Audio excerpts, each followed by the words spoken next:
Hey, everybody. Welcome back to the WP-Tonic podcast. This is This Week in WordPress and Tech. We are on episode number 672. We are super glad to be here, and we have a full house. We've got a big panel. We've got our special guest, Chris Badgett himself, flying in from the galaxy. He is here to join us from Lifter LMS. Why don't you introduce yourself to the tribe, Chris? And then we'll go around the room and everybody can introduce themselves. Cool. I'm Chris from Lifter, which is a learning management system for WordPress. We help course creators create, launch, and scale high-value online training. I also have a podcast for course creators and WordPress pros called LMS Cast. It's so great to have you back. And John Locke. Yeah, John from Lockdown SEO. Well, that was quick. Sharon Yates, tell the people who you are. Hi, I'm Sharon Yates, and I'm with Creative Mouse Studio here in good old Texas. Good old Texas. And we've got our friend Sally Getch, rhymes with sketch. That's right. I'm Sally Getch, the WP fangirl who's been stuck in Joomla for the past week. And it's so confusing. Oh my. Sounds terrible. Spencer Foreman. I didn't think Joomla was still around, Sally. That's funny. Drupal too. It's Spence from WPLaunchify.com. And I am Stephanie Hudson. I'm here repping Focus WP. You could check us out, focuswp.co, or check out our Facebook group, Focus on Your Biz. And of course, we've got our esteemed master of ceremonies, our host, Jonathan Denwood. I just love that, Stephanie. I'm the founder of WP-Tonic. We help people build their membership and learning management system on WordPress. We help them see the light. Back over to you, Stephanie. Thank you. And now we are going to hear a word from our sponsor. And we're back. You guys, Castos has a great special offer for the WP-Tonic tribe. You can check out that offer as well as offers from all of our other sponsors at wp-tonic.com/recommendations. And now on to the stories this week. First up, we are looking at an article from the WP Minute. Is WordPress pushing freelancers away? Is the goot giving freelancers the boot? You guys, what do you think? I think this sounds like almost an exact replay of an episode that Matt Medeiros recorded some months ago. It's, what it's essentially saying is, hey, we may be out of work because there's things that people can do by themselves, or we might lose control if clients can change some of these aspects of their design.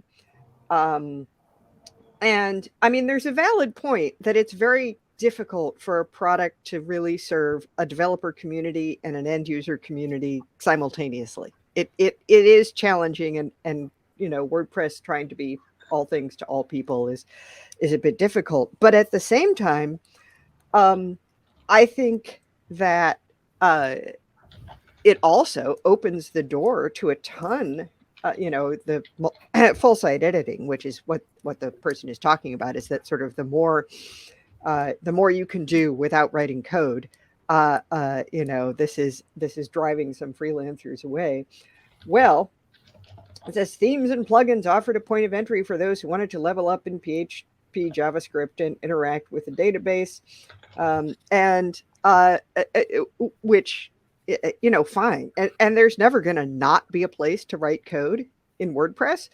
But it's also been really hard to be just a front end person or just a design person in WordPress. And there are going to be a lot of aspects of that which are easier because of full site editing. And there has always been a good amount of work for people who are what we sometimes call implementers, folks who don't write code, but they know the plugins and the themes well, and they can build sites for people that are perfectly functional sites that make their clients happy. So are there some freelancers that feel frustrated? Obviously, because we hear some of them talking about it on the interwebs. And there are going to be others who take advantage. And so I don't think we're looking at like, oh, we're going to have a catastrophic exit of WordPress professionals. First, because if they're going to exit, they have to find something else to do and break into that area. And they may find that a little tougher than adapting to Gutenberg and full site editing. I think the fact of the matter is end users don't want to build sites. Most of them don't. Most of them don't. My clients, I try to build sites that my clients can work with easily. Most of them don't want to. They'd rather pay me to do it. Yeah. Yep. Sharon, what do you think? Well, as a ex-career person, being in the career field, as I grew with the web, we always had to learn new things. So I think this is just another example. If freelancers are exiting WordPress, they're learning new things and they're moving on. But as a freelancer and entrepreneur, you still have to learn to scale and migrate with whatever is happening in the tech industry. So we're always going to be a freelancer if you have that capability to keep learning. Exactly. If nobody else has any comments, let's roll on to story number 2. Well, I've got a quick one. Okay. I think there's something to this story, but also there's something there isn't.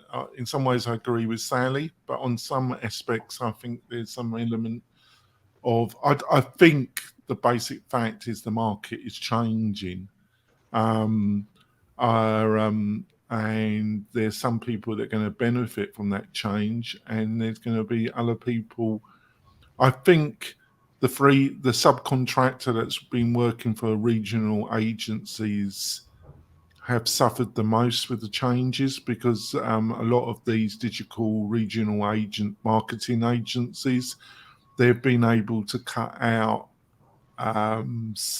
some of the need for a specialized WordPress subcontractor, and I think that has affected quite a few people, but there's other opportunities as well. So that's how I would put it, Stephanie.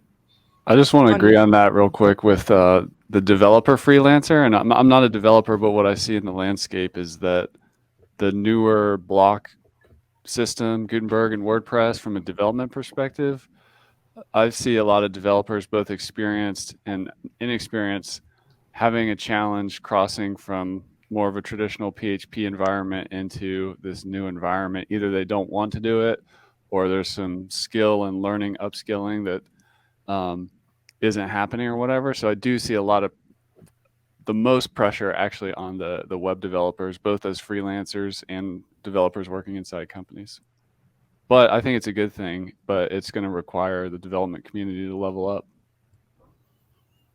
Yep. Sometimes people just don't want to change, and so they call it a big catastrophe, and it really is just, it's kind of like Sharon said, you just got to Well, do the thing. I would disagree a little bit with your tone there, Stephanie. I think when you're trying to learn a whole new technology stack at the same time you're trying to make a living and dealing with it's hard. Yes, it's not the most easy. It's easy. For those of us who have reached a certain age and don't learn it. Well, I just don't think it's as blasé easy as maybe but it is what it is, isn't it? Well, I just think that's this industry. You never stop. That's right. We don't get to if stop. If you didn't want to have to learn new stuff all the time, you shouldn't have gone into tech. Yeah. Exactly. I'm telling you, as a career person, we were always asked, in midstream, we were asked to change direction and learn a new technology.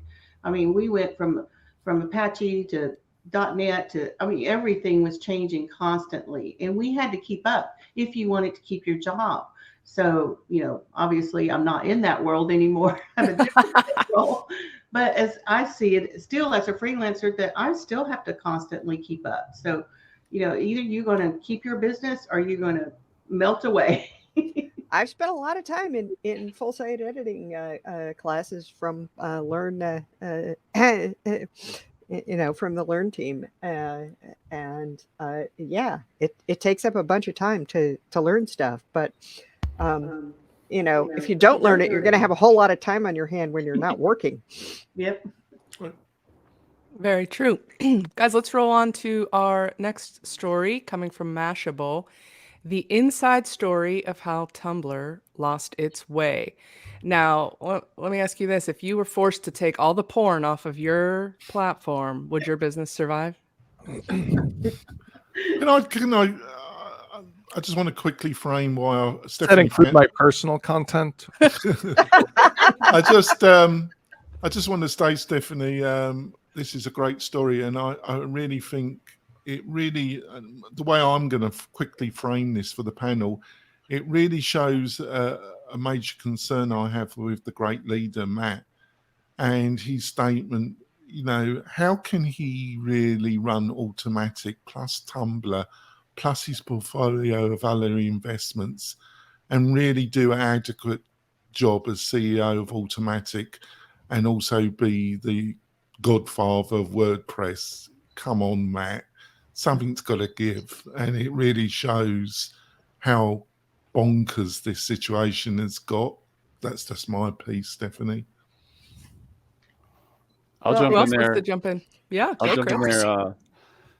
So there's a great book called Good to Great, a business book, and one of the death nails of companies as they get big is something called a line extension, where you move off your core focus into something else. And in the mission of WordPress to, really take a large portion of the market share of the internet, I think we found ourselves in a situation where we have created multiple line extensions. So an example of that is there's WordPress.org and then there's .com. There is, the WordPress side, but why not have a SaaS blogging solution too? Tumblr's on sale. How about we get that too? And that way you can kind of really go after that big piece of the internet pie. And if somebody's not a fit for a WordPress, the open source version, maybe they're a fit for WordPress.com. If they're not a fit for that, maybe they're a fit for Tumblr. And then you can, be with the same customer as they migrate across different needs. Not that everybody has to migrate through all those offerings, but I think that's how we ended up here. And but when you have that fractured focus, it can be really challenging for a big company. And as companies get big, and there was a lot of, as the article mentioned, a lot of leadership change and people turnover and short-term, like revenue-focused projects, that I think the product vision kind of lost its way. So, and alongside that, inside technology, there is a diffusion of innovation where something is really popular and then it wanes. It just happens. It's the life cycle of a business. So I think Tumblr has also been challenged by the the early usage, and they're on the late majority, kind of on the dying side of the curve. I don't know if it can be saved. I'll jump in. So it's obvious from a long time back that Matt Mullenweg and Automatic, they had an affinity for what Tumblr was doing several years ago when it was one of the largest sites on the internet, because that's what Post Formats was. Post Formats was an attempt to create functionality similar to Tumblr. The difference is Tumblr, like things like Twitch, things like Discord, like Twitter, there are communities. And a lot of the aspects of Tumblr can't be replicated just by replicating the technology. There's many different things in there where people would follow. They would have kind of like almost like a favorites of their different blogs. The format was sharing short stories, kind of like a mix up of LiveJournal and like photo sharing. It pioneered like a lot of the things that are popular now, like Instagram, and a lot of GIF culture and meme culture started on Tumblr. But the problem is when a community migrates to another or to multiple other platforms, it's gone. And that's what happened when they put the ban on not safe for work content. A lot of those people found other platforms on which to share, whether it was Twitch or Discord or OnlyFans or wherever it is. So I don't know that that value is ever going to come back. It's kind of like when MySpace started copying Facebook. That's when they started losing all their market share, and it's not going to come back. Who else has some thoughts on this? Go on, Spencer. You must have a thought. You're muted, pal. You're muted, Spence. In the 1970s,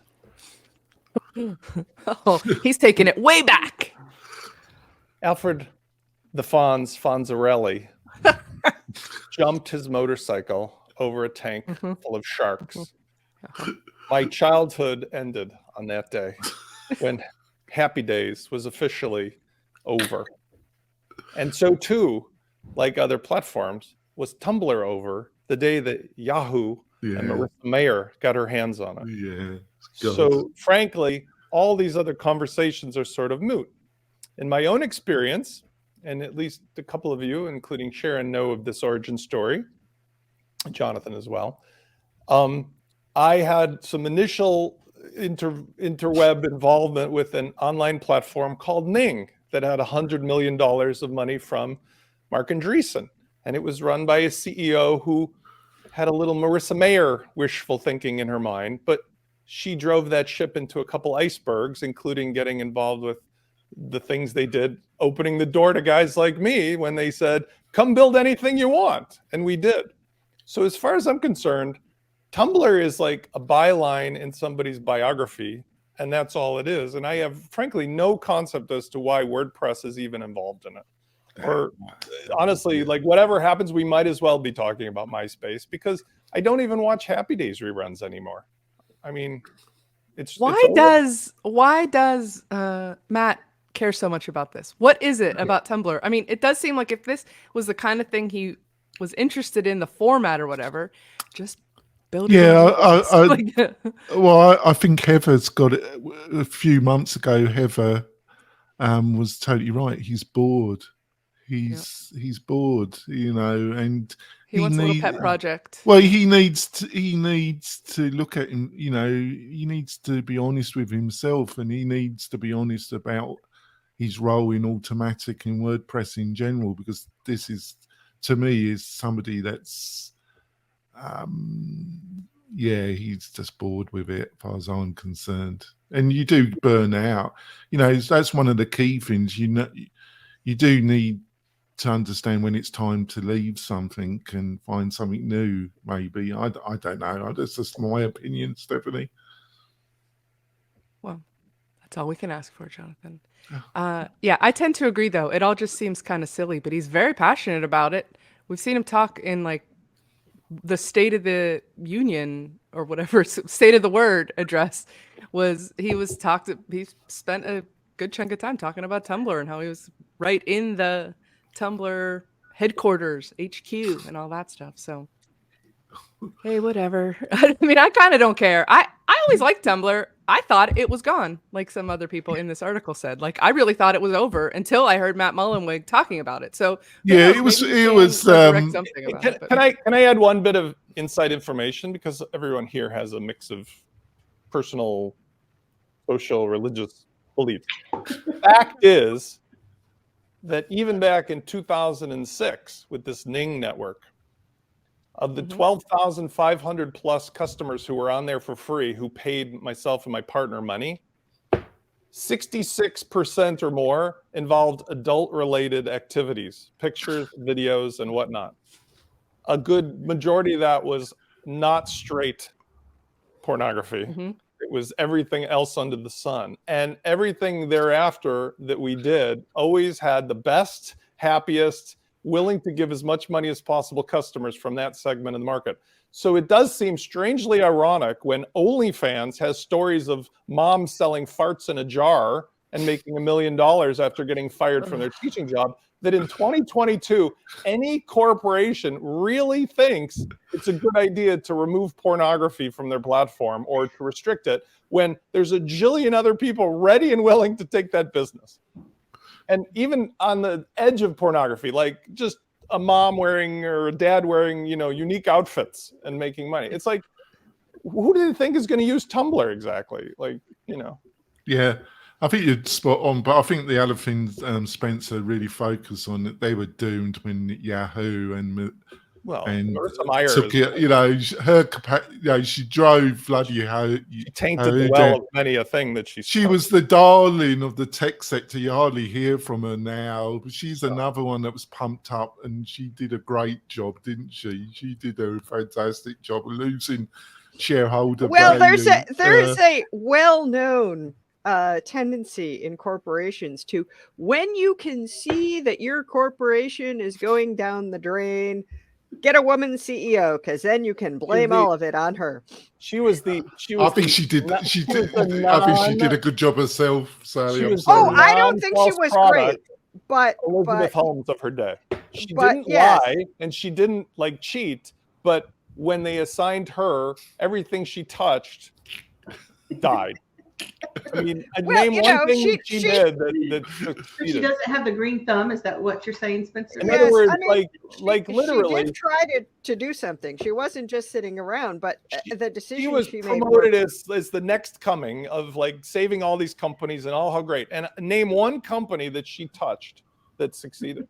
Not one. And this is not a misogynistic thing. This is could have been a guy. There's tons of guys that did that too. But the point is, literally, she did the same thing in some ways as an Elizabeth Holmes or something. It was it'll be awesome and amazing. Everything's going to be great. And all the hype and all the money and everything. The only thing I can think of that's close is the CEO, who was a guy. Remember that company called Color? That was some kind of product that got $1 billion and it never actually released the product. Oh, I can get it on now. You mentioned that power shit. That's vaguely familiar, but I obviously blotted it out of my mind long ago. Very wise. All these things are 1968 and 2022 have a ton of similarities. We could go down a list, but I feel in the tech world, it's very similar. We have decade rewinds where it's the same thing. We could talk about Adobe Flash and Dreamweaver, and then have the same players just change the names, and we just keep doing this every 10 years. Nobody seems to have a long enough memory to realize it, but that's why we have 22 Batman movies. It's enough already. Don't even start talking about Spider-Man either. Jeez. Weird. That's why I'm staying on this planet. Yeah, I think we've beaten this story to death. Yeah, everybody ready to move on? Let's check out story number 3. WP-Tavern.com WordPress Multisite is still a valuable and often necessary tool. However, this is sort of battled by some who are particularly in the comments saying some say it is, some say it's dead. There's no use for it anymore. And we've got a familiar face down in the comments. Spencer, you want to share your thoughts with us since you already shared them with the world on the WP-Tonic site? We were talking about this, ironically, the week before, I think, and it just showed up here, which was kind of funny. Multisite, in my experience, has 2 really legitimate uses. Otherwise, I advise clients to just do single sites and some kind of site manager like Manage WP or Main WP. It's useful for a franchise operation where, the company at the top is going to clone off a bunch of locations and it's got to be the same. It's good for really the second type, which is either demo sites, and I maybe a third site, some educational scenario, but that's kind of falling in one of the two.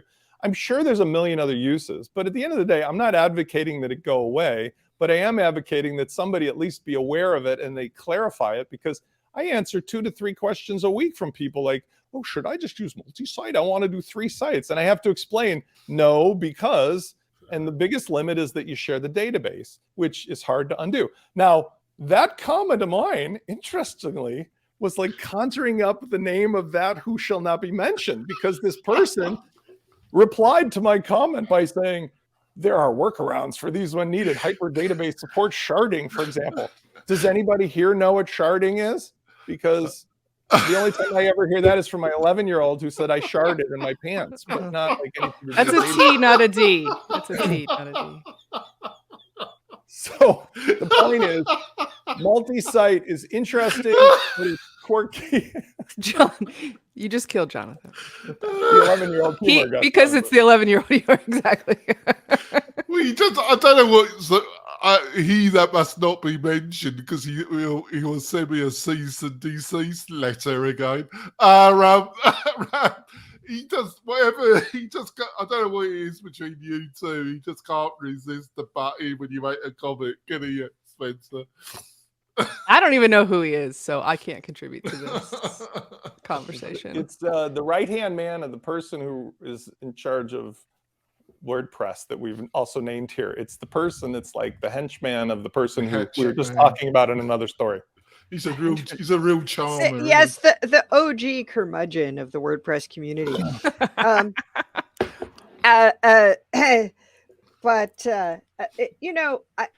I like multi-site in its place, but yeah, I'm one of the people who learned the hard way that that this is not what you do when you want several sites that everything is different on.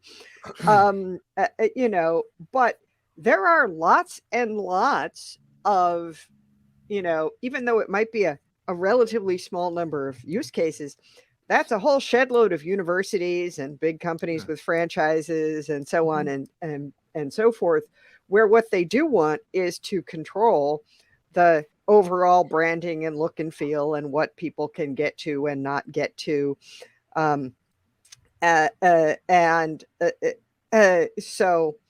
I don't think the use case is necessarily going to go away, but the people who argue that it hasn't gotten much attention or much improvement in a while have a point. And so that's another one of the things that's kind of lost place before Gutenberg, although it was never the best loved aspect of WordPress, but I don't think that means it should go away. And there was inevitably going to be a response to last week's provocative article about let's ditch this thing already. Well, it does need a bit of love, though, doesn't it? It does need a little bit of love. Well, sure. Lots of things do. Well, just so you guys know, in all fairness, I actually run Multisite for Launchflow's demo. I run it because it's a very efficient way to have people get a throwaway thing. Although there's lots of services that I mentioned, including one of our clients does Insta WP. But the thing about it is, I had to homebrew like a little of this, a sprinkle of that, a pinch of that. There is no ready-to-use way for Multisite as a demo or an educational thing. And I think that's the issue, right? It kind of reminds me of how BuddyBoss finally took over BuddyPress, BBPress, and all this stuff to make it into a mature product.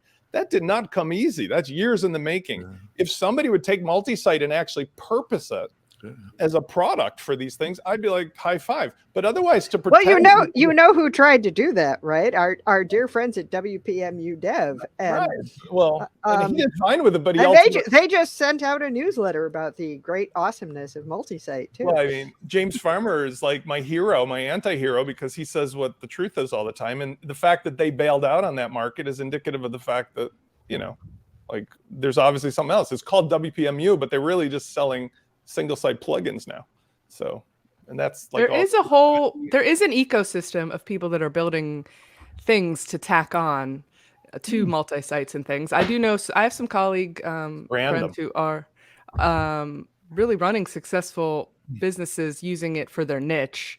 A good friend of mine, Matt Rodella, he teaches courses on how to set up a business selling cheap templated sites for your niche, because they all need the same. It's for sites that all need the exact same plugin setup, really. Like if you start needing any kind of differentiation whatsoever, but this guy sells to like IT companies, because that's what he used to do. And he built a site for them, and then for another one and for another one, and they're all identical. So he set up, he calls it a WAS, website as a service, which is fun in the marketing, check out my WAS. is always funny. And That's my catchphrase. That's my Dude, you got a fat wass. yeah, That's my he's got the best catchphrase. boss in the biz. Yeah, and then there's WP Ultimo and things like that have come along now, which are those are whole successful businesses. Like there's an ecosystem out there for sort of this WAS situation, which, I see what you're saying, Spence, that these are like really ideal for that. He could use a single site setup for all of them and just manage them and manage WP, but people are using it. The spin up is the issue. Like I can say this because I think Jack and Chris might can pitch in, but like Jack on WP Fusion uses single site launcher. Okay. When I talked to Jack, and I think he mentioned that you and him had talked about this, Chris, like I was thinking, do I want to do a single site spin up or do I want to do a multi-site? For me, I didn't want to allow people to add their own plugins. Oh, it's like cat land here. And so in that case, the multi-site is great because you can limit people's ability to add plugins with no big deal. Whereas on a single site launcher, that's actually a benefit that people can add their plugins because he wants to allow them to do that. And I think maybe Lifter does the same thing with their Cloudways. And so that's a consideration. But Ultimo and these other plugins, or services, they're very good, but they hit a wall on certain things. And that's where you have to get really like, get out the wagon wheel, start carving stuff with wood. And it's a burden. It's a burden. So anyway. Guys, we are about to the halfway point of our show today. Why don't we take a quick break? Oh, there's a planet rolling through, Chris. Did you see that? It's like an orbit from Spencer. Let's take a quick break and hear from one of our sponsors. And we're back. You guys, if you would like to hear more about Jonathan's thoughts on some of these articles, where he is a little bit less censored and interrupted, you can subscribe to the weekly WP-Tonic newsletter.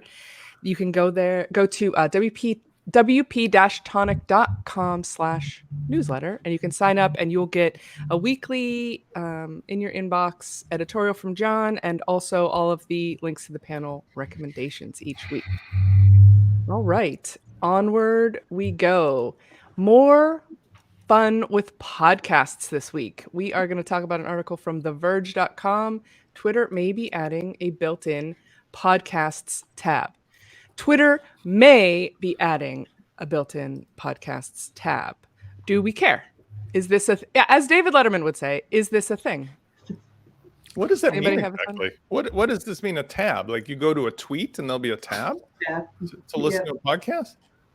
There's a graphic, a leaked thing that has like at the bottom where it's your home button, your account, blah, blah, blah. You can also click the mic. You can drop the mic right there. Well, the reason I added it, Stephanie, is Twitter. Especially in the past, 10 days, every time you think Twitter, I've got such mixed feelings about Twitter because it's got me into so much trouble, which I have thrown. Is that Twitter's fault, though? No, it's totally mine, actually. But it still got me into so many arguments with certain people on the WordPress community. But there we go. But you think, but then because what's happened in Ukraine, Twitter, it just shows how important Twitter is. So, it's trying to promote podcasting, which I'm really committed to, is just great news. But, in general, Twitter's, I just want to put the panel, I've just got such mixed feelings about Twitter, I don't know if they'd be able to, because they seem to be trying different things and throwing things at the wall, don't they, Stephanie? I'll jump in if I'm allowed. Go on. Yeah. Always, John Locke. So Twitter Spaces, I saw some people commenting on this like not that long ago saying, oh, there should be a place for me to comment, kind of like how you do in YouTube comments, like a live stream or Twitch. But Spaces, I think are really actually very good. And I have learned a lot of things like in recent months from Spaces and just getting a different perspective. So I think that I think it's actually one of the features. I was a little hesitant to, embrace spaces, but now that I've started to listen to different ones that pop up in my feed, I'm like, this is awesome. And I'm I not a think big Twitter user. Could you explain for folks like me what spaces are? They're Okay, like so- Clubhouse, I think, right? I guess because I was never on Clubhouse, it kind of died before I could really check it out. But basically, it's like you have a temporary, basically it's like a thing that pops up on the side. Well, at least on desktop where I usually listen. But there's hosts that can promote people to talk on the different thing, but generally they're having a discussion on a topic. Usually they have an ample runtime. I mean, they're usually like an hour or 2 hours, at least the ones that I've seen. But they can promote different people in the room to speak. But yeah, it's definitely a way to. It's audio only, right? Yeah. It's audio, an audio. yeah. It's an audio only chat. Yeah. Although there are little icon indicators of who's speaking, so it's a little bit different from just like a phone conference thing. Yeah. I'll just jump in too. I think what we're seeing with Twitter is it's similar to that story of line extension, but I think theirs has more hope of survival. And if you put the creator at the center, like, I don't know, we could call this person a thought leader, like the individual, whoever it is, the perfect Twitter market. If you look, this podcasting thing's new, but what else is new? They've added payments to Twitter. They've added spaces. They have newsletter. So essentially what they're doing is they're taking this person who has a lot to say, and they're surrounding them with various tools for this to be the somewhat ephemeral, like real-time social platform for a thought leader. So it makes sense. It's a little weird to mix the short form of a tweet with the long form of a podcast or spaces, but I think it kind of works for these thought leaders or influencers. It's just also, a question. If it's real time, then the Clubhouse style chat, like the spaces, makes sense, but podcasts don't really. That's completely different because you can listen anytime. That stays there. It's the ability to record it, perhaps. Yeah. Like maybe it's a space. They are recorded. At least what they say in the article, that they are recording it, but it's only available for 30 days. So it's temporary. It goes away. Oh, well, I got the impression it was going to be on. That was the difference. It was going to be more than 30 days. I must admit, I would never misread anything, would I, Sharon? No. Well, I think it shows clearly here that, like, if 3 or 4 of us have all gotten a different impression of this, that it's not been very clearly marketed or explained. Well, it's and Twitter, isn't it? It's Twitter stuff. Like, You never it's get not a that Twitter. on Twitter, do you? It's not what you're. Well, let us remember that Twitter had only the sort of vaguest of what you were supposed to do with this thing when it came out, and people just decided what they were going to use it for. And I think that's mostly for fighting. Well, yeah, but Exactly. What would make more sense is if it's about, like, what have you had for breakfast and so on. But here's the thing: is they've had some success with putting things out there and seeing what people choose to do with it. And it is true that your expectation of what users are going to do with your thing and what the users actually do with your thing are often quite different. I could go some direction with that comment, but I'm not going to. Right, but we're past the porn conversation, though, John. They did it like YouTube Shorts or Facebook Reels or whatever. Like on YouTube, for example, I've noticed it's undeniable. Like YouTube Shorts has taken over YouTube, but there's still the full form content on YouTube. So YouTube Shorts satisfies that, like, sort of Instagrammy, like, or TikToky kind of like gotta have it now. If the inverse was true about Twitter, where it's 140 or 280 characters, but like you had a button that was like longer form text, then I can kind of see the relationship. But the audio is just an odd thing. Maybe Sally's right. Maybe people start using it, but like Clubhouse didn't do well because people aren't prepared to just randomly listen to long form audio unless they know what it's about first. That's a real hard to consume thing. Is it me? But I need some lessons from John about this. Maybe John can help me, but because I get lost. I see two people in the WordPress community banging away at one another, and I can't even work out what was the thing that got them going. I always get lost with it. So that's the thing that puzzles me about Twitter. Half the time, I'm not even following what's getting them going. But it is WordPress community, so it doesn't take much to get them worked up, does it? So there we are.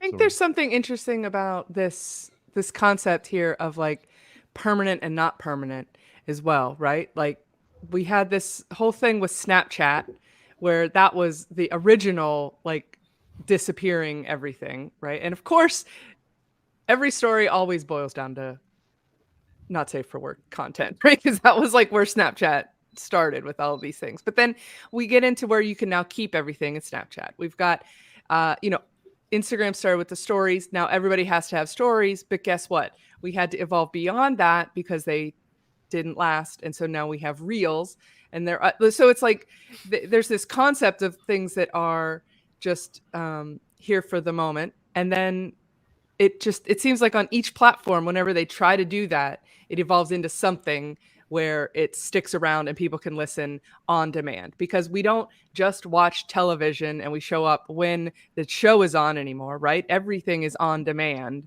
We listen when we want. We don't listen when we're told we have to. So it does make sense from that perspective, from that big grand scheme content kind of thing, that if they're having some success with these rooms, these spaces that are audio only and people could show up and listen, but then it goes away, like it seems like an easy jump into having a podcast platform.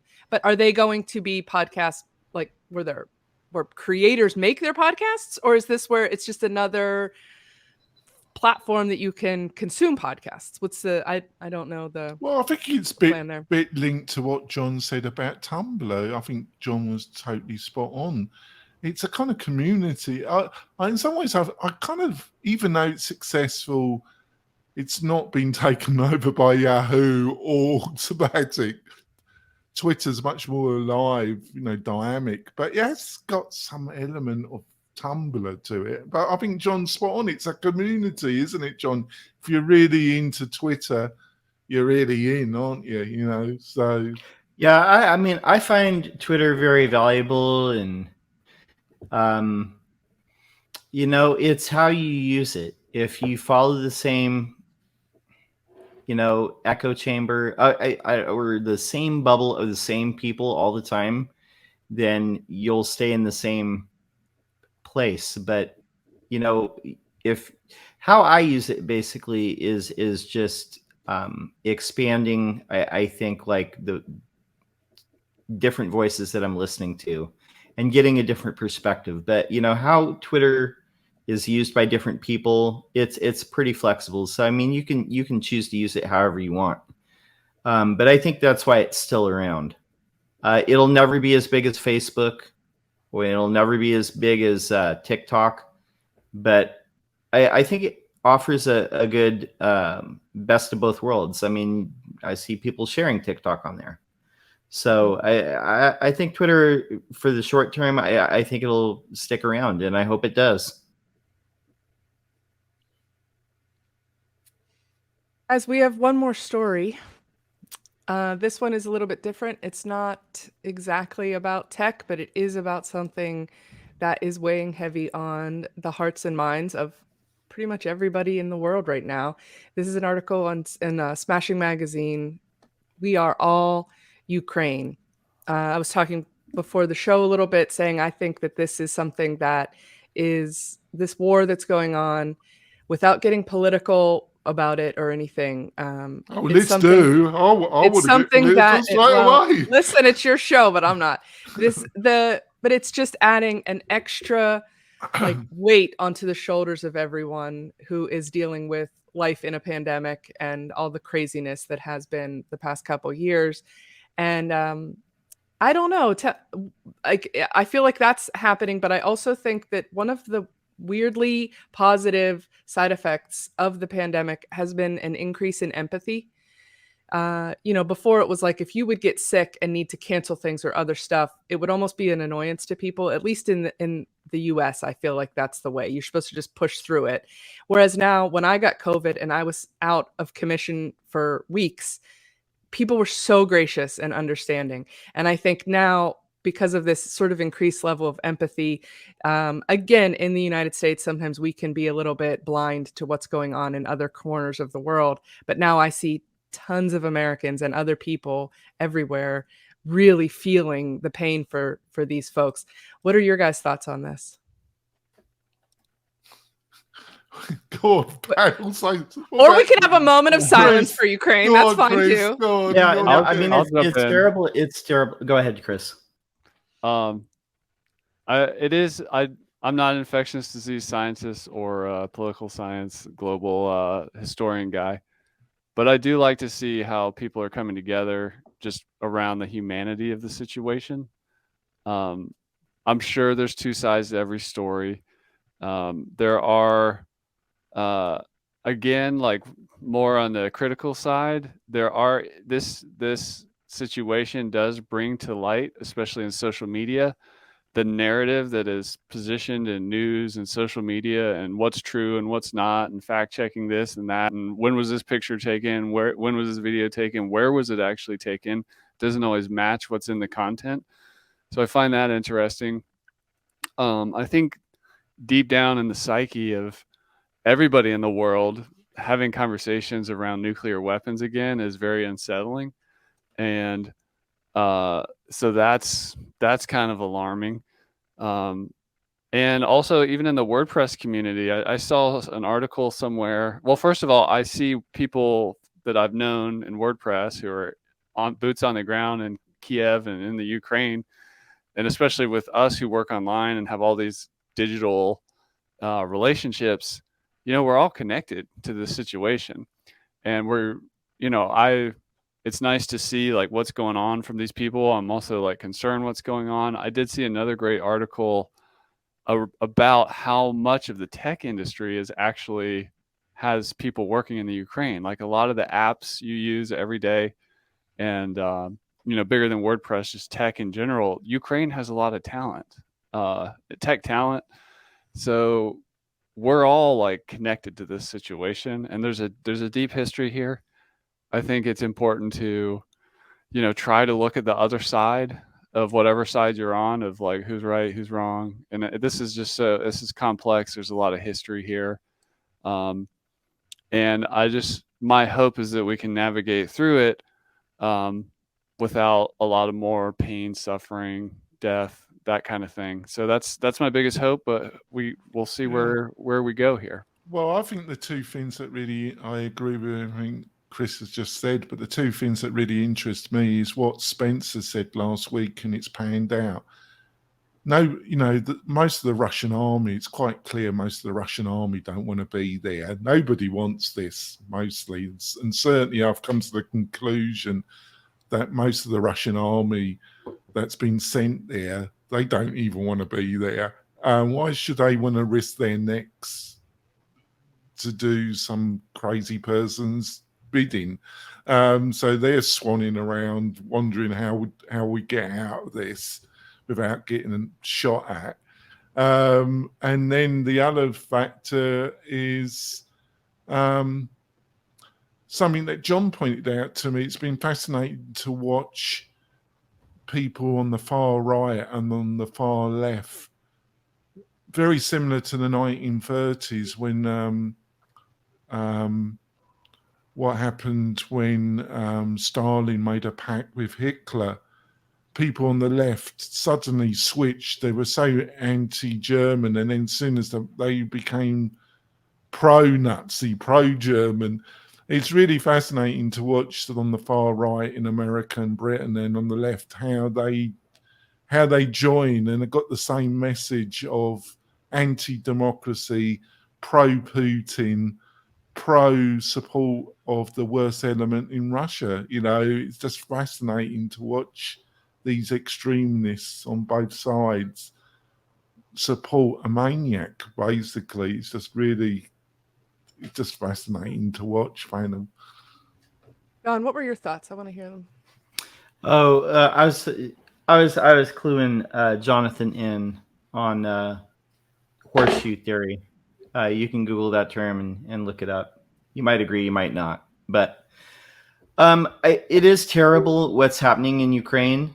But I think that it's kind of also terrible that we need to sell the fact that, oh, there's people that make all the technology that you use, and they make all the apps that you use, and it's people in the WordPress community that live there in order for people to care about it. I think that we should, hold that same energy for when this same thing happens in other places as well. I do think that, this situation is dire. I do think that, we need, the Western countries need to do something to, put a stop to it, because history has shown us where this type of thing will go. But yeah, everyone deserves to live their life in peace, no matter who they are and no matter what their contribution is to, the world economy or whatever we want to judge it by. And that's all I want to say on that. Yeah, I just want to finish off. My grandfather fought in Spain. He was a member of the International Brigade. He fought with, I forgot his name, George, the Right of 1984. My we've been down this road. We saw, history doesn't repeat itself, but it has clear paths, and we've been down this road before, and we really, really don't need to go down this path. We need to find some balls and confront this maniac and just show him that we mean business, because he ain't going to stop. If he succeeds in Ukraine, I can guarantee he ain't going to stop there. He's just on to the next thing. So we need to confront him now. That's what I've got to say about it, Stephanie. Would anybody else like to add their thoughts? I just want to throw one more thing out there, just around the sanctions that are happening right now with the Russian. The people there end up suffering a lot when the SWIFT monetary system is cut off to the Russian people. People start, not Russians no longer allowed to compete in this sport, and all these cut these non-military sanction kind of cutoff valves. It hurts the Russian government, but it also really hurts the Russian people. So it's just I mean, sanctions are only effective if you care what happens to your people. And it seems pretty clear that it is not the general population of Russia that that is instituting this aggression. So. And at the same time, a Russian businessman put a $1 million bounty on Putin. So maybe that's partially something that was a calculated thing. Maybe it's a side effect of the sanctions. But yeah, I think that this is a situation that calls for extreme measures, and we're not getting involved militarily. So this is what's at our disposal. If we don't want to escalate to a nuclear war, because that's what the guy is implying. So we all have our political views. We all have our religious views. We all have all of these things that we hold personally. But I think one thing all of us on this panel and in the tribe can agree on is that we hate to see the suffering and killing of so many innocent lives. So that is one thing we can agree on, and that our hearts go out. You hate the thoughts and prayers kind of comment, but we do care, and we are thinking about the people that are suffering on both sides of this war, because there are a lot of innocent people going to suffer in Russia as well. And on that, the link for that article, there are a list of resources if you are in a position to contribute financially to several of the different causes there. So thanks everyone for all of your insights on all of the stories for this week's episode. Why don't we move into our panel recommendations? Anybody want to jump in first, or shall I just eeny meeny it? I'll just go. Go on. Go, I just want Chris. to recommend today is this is Friday, March 4th is the Festival of WordPress. It's called WordFest. And there's like a 24-hour, there's talks, there's people hanging out, and that's being put on by Big Orange Heart, and that is at wordfest.com. Nice. Excellent recommendation. Sharon, did you have a recommendation for us this week? Oh, yes. I am sticking with my Elementor fans, and the announcement of the Elementor Cloud website has been launched. And so if you're interested, That's a big one. I'm sorry, what was that? That's a big one. Yes, that was a big one. Yes. So if you're interested in checking out their new cloud hosting, it's everything included, your cloud website with your hosting built in. And I just want to go ahead. I just want to throw a correction. It's wordfest.live, not .com. Yeah, put the link into chat, and Uncle Spencer will put it into Slack for you, Chris. Spencer. All right, John Locke, do you have a recommendation for the tribe today? Yeah, and this is a recent podcast that was launched on GoWP. This is the Digital Agency Owners Podcast. I would encourage you to go check it out. It is hosted by Joanne Torres and Morio Orija. So go check that out. Oh, Sally. Okay.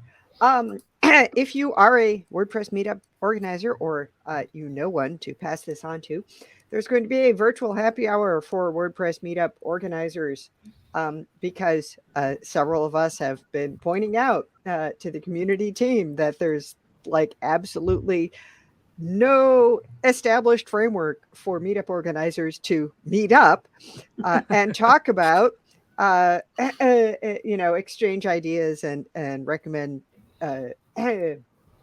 presentations and so on and so forth. So this is March 14th on Zoom, hosted by the WordPress NYC meetup group. And the link is in the chat here and in Slack. Excellent. Jonathan. Yeah, I got What a you plug. got? I got a plug-in, Stephanie. I got a plug-in. I got Smart Quiz Builder. You know, obviously, WP-Tonic are in the education and membership, and looking to add this to my stack. It just puts your ability to build quizzes, and we all love quizzes, don't we, Stephanie? Who doesn't love a Who quiz? doesn't like a good quiz? And this puts it on steroids, Stephanie. Cool. Have to check it out. Spencer. I have an unusual non-plugin. I have a link to an article from The Hustle of how IKEA tricks you into buying more stuff.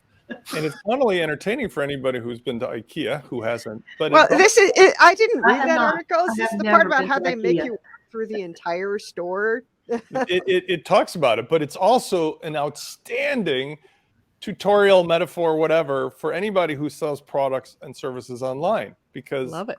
I think you'll all read it and go, oh, I can completely see how I could apply this, because even though it's a physical world type of a thing, it's a one-to-one metaphor. So check it out. I love it. My recommendation this week is a real simple one. It's called literally called Simple Gmail Notes. We use Google Workspace, or whatever the heck we're calling it now, at my agency, and it was getting a little cluttered, and it was too complicated forwarding emails back and forth. This extension just fits. It's a Chrome extension, and it just sits right inside your Gmail inbox and lets you leave notes for the team back and forth. And it's been like great for our productivity processing the main support inbox. So just a nice little utility. Was that everybody? Did I get everybody's? I think that was. Yeah. Okay. Well, thanks so much for showing up. We look forward to seeing you guys again next week. Thanks to our panel. Thanks to those who showed up live. Don't forget to give us a little thumbs up while you're here. And we will see you guys all next week. Bye. Hi. Bye.